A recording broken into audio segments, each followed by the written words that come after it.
करते हैं। अथ शनिस्तोत्रम्। श्रीदशरथ उवाच कोणोऽन्तको रौद्रयमोऽथ बभ्रुः कृष्णः सन्निपिङ्गलमन्दसौरिः नित्यं स्मृतो यो हरते च पीडां तस्मै नमः श्रीरविनन्दनाय। सुरासुराः किं पुरुषोरगेन्द्राः गन्धर्वविद्याधरपन्नगाश्च पीड्यन्ति सर्वे विषमस्थितेन तस्मै नमः श्रीरविनन्दनाय। नरा नरेन्द्राः पशवो मृगेन्द्रा वन्याश्च ये कीटपतङ्गभृङ्गाः पीड्यन्ति सर्वे विषमस्थितेन तस्मै नमः श्रीरविनन्दनाय। देशाश्च दुर्गाणि वनानि यत्र सेनानिशेषाः पुरपत्तनानि पीड्यन्ति सर्वे विषमस्थितेन तस्मै नमः श्रीरविनन्दनाय।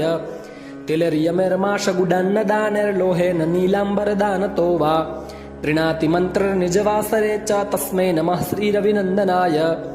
प्रयागकूले यमुनातटे च सरस्वती पुण्यजले गुहायां यो योगिनां ध्यानगतोऽपि सूक्ष्मस्तस्मै नमः श्रीरविनन्दनाय।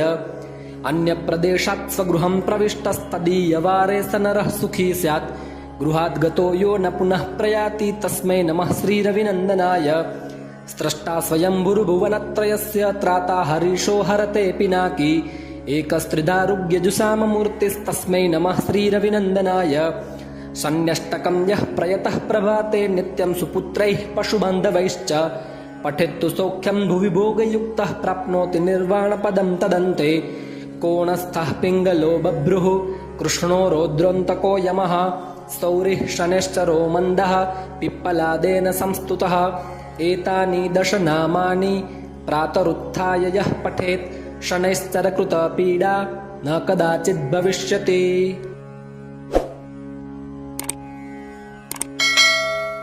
श्रीहनुमद्रक्षास्तोत्रम्। वामे करे वैरिभिदं वहन्तं शैलं परे शृङ्खलहारटङ्कं ददानमच्छच्छ सुवर्णवर्णं भजे ज्वलत्कुण्डलमाञ्जनेयं पद्मरागमणिकुण्डलत्विषा पाटलीकृतकपोलमस्तकं दिव्यदेहकदलीवनान्तरे भावयामि पवमाननन्दनम्।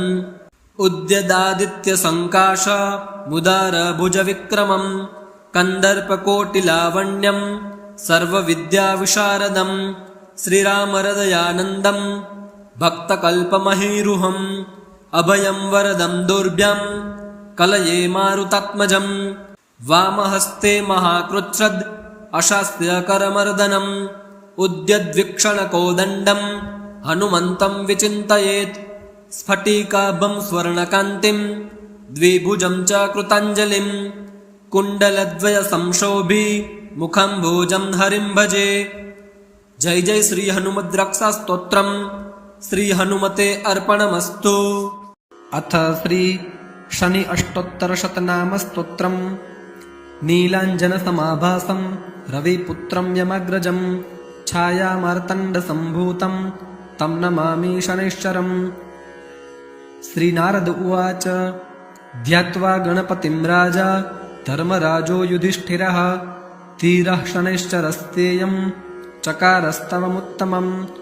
शिरो मे भास्करः पातु भालं छायासुतोऽवतु कोटराक्षो दृशौ पातु शिखी कण्ठनिभः श्रुति घ्राणं मे भीषणः पातु मुखं वलिमुखोऽवतु स्कन्धौ संवर्तकः पातु भुजौ मे भयदोऽवतु सौरिर्मे हृदयं पातु नाभिं शनैश्चरोऽवतु ग्रहराजः कटिं पातु सर्वतो रविनन्दनः पादौ मन्दगतिः पातु कृष्णः पात्वखिलं वपुः रक्षामेतां पठेन्नित्यं शौरिर्नाम बलिर्युतां सुखी पुत्री चिरायुश्च स भवेन्नात्र संशयः। ॐ शौरिः शनैश्चरः कृष्णो नीलोत्पलनिभः शनिः शुष्कोदरो विशालाक्षो दुर्निरीक्ष्यो विभीषणः शितिकण्ठनिभो नीलच्छायाहृदयनन्दनः कालदृष्टिः कोटराक्षः स्थूलरोमावलीमुखः दीर्घो निर्मांसगात्रस्तु शुष्को घोरो भयानकः नीलांशो क्रोधनो रौद्रो दीर्घश्मश्रुर्जटाधरः मन्दो मन्दगति खञ्जस्तप्तः संवर्तको यमः ग्रहराजः कराली च सूर्यपुत्रो रविः शशि कुजो बुधो गुरुः काव्यो भानुजः सिंहिकासुतः केतुर्देवपतिर्बाहुः कृतान्तो नैऋतस्तथा कुशीमरुत्कुबैरश्च ईशानः सुर आत्मभुः विष्णुर्हरो गणपतिः कुमारः काम ईश्वरः कर्ता हर्ता पालयिता राज्यदायकः छायासुतः श्यामलाङ्गो धनहर्ता धनप्रदः क्रूरकर्मविधाता च सर्वकर्मावरोधकः तुष्टो रुष्टः कामरूपः कामदोरविनन्दनः ग्रहपीडाहरः शान्तो नक्षत्रेषो ग्रहेश्वरः स्थिरासनः स्थिरगतिर्महाकायो महाबलः महाप्रभो महाकालः कालात्मा कालकालकः आदित्यभयदाता च मृत्युरादित्यनन्दनः शतभिद्रुक्षदयिता त्रयोदशी तिथिप्रियः तिथ्यात्मा तिथिगणनो नक्षत्रगणनायकः योगराशिमुहूर्तात्मा कर्ता दीनपतिः प्रभुः शमीपुष्यप्रियः श्यामस्त्रैलोक्यभयदायकः नीलवासः क्रियासिन्धुर्नीलाञ्जनचयच्छवेः सर्वरोगहरो देवः सिद्धो देवगणस्तुतः अष्टोत्तरशतं नाम्नां सौरेच्छायासुतस्य यः पठन्नित्यं तस्य पीडा समस्ता नश्यति ध्रुवं कृत्वा पूजां पठन्मर्यो भक्तिमान्यस्तवं सदा विशेषतः शनिदिने पीडा तस्य विनश्यति जन्मलग्नस्थितिर्वापि गोचरे क्रूरराशिगे दशासु च गते सौरेस्तदा स्तवमिमं पठेत् पूजयेद्यः शनिं भक्त्या शमीपुष्पाक्षताम्बरैः विधाय लोहप्रतिमां नरो दुःखाद्विमुच्यते बाधा चान्यग्रहाणां च यः पठेत् तस्य नश्यति भीतो भयाद्विमुच्येत बद्धो मुच्येत बन्धनात् रोगी रोगाद्विमुच्येत नरः स्तवमिमं पठेत् पुत्रवान् धनवान् श्रीमान् जायते नात्र संशयः। श्रीनारद उवाच स्तवं निशम्य पार्थस्य प्रत्यक्षो भुच्छनेश्वरः दत्त्वा राज्ञे वरं काम शनिश्चान्तर्दधे तथा। जय जय श्री भविष्य महापुराणे नारद प्रोक्तं शनैश्चरस्तवराज नाम श्रीशन्यष्टोत्तरशतनाम स्तोत्रम्। ओं तत्सत् श्री शनेः अर्पणमस्तु। ओं शनैश्चराय विद्महे सूर्यपुत्राय धीमहि तन्नो मन्दः प्रचोदयात्। ओं शनैश्चराय विद्महे सूर्यपुत्राय धीमहि तन्नो मन्दः प्रचोदयात्। ओं शनैश्चराय विद्महे सूर्यपुत्राय धीमहि तन्नो मन्दः प्रचोदयात्। ओं शनैश्चराय विद्महे सूर्यपुत्राय धीमहि तन्नो मन्दः प्रचोदयात्। ओं शनैश्चराय विद्महे सूर्यपुत्राय धीमहि तन्नो मन्दः प्रचोदयात्। ओं शनैश्चराय विद्महे सूर्यपुत्राय धीमहि तन्नो मन्दः प्रचोदयात्। ओं शनैश्चराय विद्महे सूर्यपुत्राय धीमहि तन्नो मन्दः प्रचोदयात्।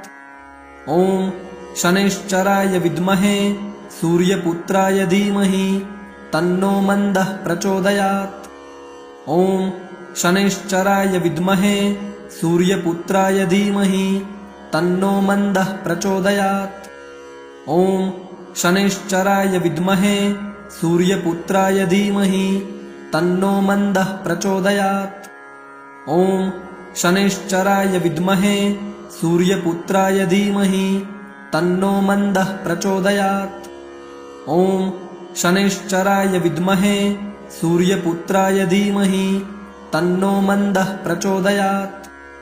ओं शनैश्चराय विद्महे सूर्यपुत्राय धीमहि तन्नो मन्दः प्रचोदयात्।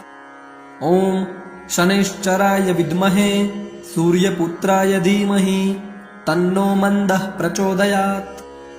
ओं शनैश्चराय विद्महे सूर्यपुत्राय धीमहि तन्नो मन्दः प्रचोदयात्। ओं शनैश्चराय विद्महे सूर्यपुत्राय धीमहि तन्नो मन्दः प्रचोदयात्। ओं शनैश्चराय विद्महे सूर्यपुत्राय धीमहि तन्नो मन्दः प्रचोदयात्। ओं शनैश्चराय विद्महे सूर्यपुत्राय धीमहि तन्नो मन्दः प्रचोदयात्। ओं शनैश्चराय विद्महे सूर्यपुत्राय धीमहि तन्नो मन्दः प्रचोदयात्। ॐ शनैश्चराय विद्महे सूर्यपुत्राय धीमहि तन्नो मन्दः प्रचोदयात्। ॐ शनैश्चराय विद्महे सूर्यपुत्राय धीमहि तन्नो मन्दः प्रचोदयात्। ॐ शनैश्चराय विद्महे सूर्यपुत्राय धीमहि तन्नो मन्दः प्रचोदयात्। ॐ शनैश्चराय विद्महे सूर्यपुत्राय धीमहि तन्नो मन्दः प्रचोदयात्। ॐ शनैश्चराय विद्महे सूर्यपुत्राय धीमहि तन्नो मन्दः प्रचोदयात्। ॐ शनैश्चराय विद्महे सूर्यपुत्राय धीमहि तन्नो मन्दः प्रचोदयात्। ॐ शनैश्चराय विद्महे सूर्यपुत्राय धीमहि तन्नो मन्दः प्रचोदयात्। ॐ शनैश्चराय विद्महे सूर्यपुत्राय धीमहि तन्नो मन्दः प्रचोदयात्। ॐ शनैश्चराय विद्महे सूर्यपुत्राय धीमहि तन्नो मन्दः प्रचोदयात्। ॐ शनैश्चराय विद्महे सूर्यपुत्राय धीमहि तन्नो मन्दः प्रचोदयात्। ॐ शनैश्चराय विद्महे सूर्यपुत्राय धीमहि तन्नो मन्दः प्रचोदयात्। ॐ शनैश्चराय विद्महे सूर्यपुत्राय धीमहि तन्नो मन्दः प्रचोदयात्। ॐ शनैश्चराय विद्महे सूर्यपुत्राय धीमहि तन्नो मन्दः प्रचोदयात्। ॐ शनैश्चराय विद्महे सूर्यपुत्राय धीमहि तन्नो मन्दः प्रचोदयात्। ॐ शनैश्चराय विद्महे सूर्यपुत्राय धीमहि तन्नो मन्दः प्रचोदयात्। ॐ शनैश्चराय विद्महे सूर्यपुत्राय धीमहि तन्नो मन्दः प्रचोदयात्। ॐ शनैश्चराय विद्महे सूर्यपुत्राय धीमहि तन्नो मन्दः प्रचोदयात्। ॐ शनैश्चराय विद्महे सूर्यपुत्राय धीमहि तन्नो मन्दः प्रचोदयात्। ॐ शनैश्चराय विद्महे सूर्यपुत्राय धीमहि तन्नो मन्दः प्रचोदयात्। ॐ शनैश्चराय विद्महे सूर्यपुत्राय धीमहि तन्नो मन्दः प्रचोदयात्। ॐ शनैश्चराय विद्महे सूर्यपुत्राय धीमहि तन्नो मन्दः प्रचोदयात्। ॐ शनैश्चराय विद्महे सूर्यपुत्राय धीमहि तन्नो मन्दः प्रचोदयात्। ॐ शनैश्चराय विद्महे सूर्यपुत्राय धीमहि तन्नो मन्दः प्रचोदयात्। ॐ शनैश्चराय विद्महे सूर्यपुत्राय धीमहि तन्नो मन्दः प्रचोदयात्। ॐ शनैश्चराय विद्महे सूर्यपुत्राय धीमहि तन्नो मन्दः प्रचोदयात्। ॐ शनैश्चराय विद्महे सूर्यपुत्राय धीमहि तन्नो मन्दः प्रचोदयात्। ॐ शनैश्चराय विद्महे सूर्यपुत्राय धीमहि तन्नो मन्दः प्रचोदयात्। ॐ शनैश्चराय विद्महे सूर्यपुत्राय धीमहि तन्नो मन्दः प्रचोदयात्। ॐ शनैश्चराय विद्महे सूर्यपुत्राय धीमहि तन्नो मन्दः प्रचोदयात्। ॐ शनैश्चराय विद्महे सूर्यपुत्राय धीमहि तन्नो मन्दः प्रचोदयात्। ॐ शनैश्चराय विद्महे सूर्यपुत्राय धीमहि तन्नो मन्दः प्रचोदयात्। ॐ शनैश्चराय विद्महे सूर्यपुत्राय धीमहि तन्नो मन्दः प्रचोदयात्। ॐ शनैश्चराय विद्महे सूर्यपुत्राय धीमहि तन्नो मन्दः प्रचोदयात्। ॐ शनैश्चराय विद्महे सूर्यपुत्राय धीमहि तन्नो मन्दः प्रचोदयात्। ॐ शनैश्चराय विद्महे सूर्यपुत्राय धीमहि तन्नो मन्दः प्रचोदयात्। ॐ शनैश्चराय विद्महे सूर्यपुत्राय धीमहि तन्नो मन्दः प्रचोदयात्। ॐ शनैश्चराय विद्महे सूर्यपुत्राय धीमहि तन्नो मन्दः प्रचोदयात्। ॐ शनैश्चराय विद्महे सूर्यपुत्राय धीमहि तन्नो मन्दः प्रचोदयात्। ॐ शनैश्चराय विद्महे सूर्यपुत्राय धीमहि तन्नो मन्दः प्रचोदयात्। ॐ शनैश्चराय विद्महे सूर्यपुत्राय धीमहि तन्नो मन्दः प्रचोदयात्। ॐ शनैश्चराय विद्महे सूर्यपुत्राय धीमहि तन्नो मन्दः प्रचोदयात्। ॐ शनैश्चराय विद्महे सूर्यपुत्राय धीमहि तन्नो मन्दः प्रचोदयात्। ॐ शनैश्चराय विद्महे सूर्यपुत्राय धीमहि तन्नो मन्दः प्रचोदयात्। ॐ शनैश्चराय विद्महे सूर्यपुत्राय धीमहि तन्नो मन्दः प्रचोदयात्। ॐ शनैश्चराय विद्महे सूर्यपुत्राय धीमहि तन्नो मन्दः प्रचोदयात्। ॐ शनैश्चराय विद्महे सूर्यपुत्राय धीमहि तन्नो मन्दः प्रचोदयात्।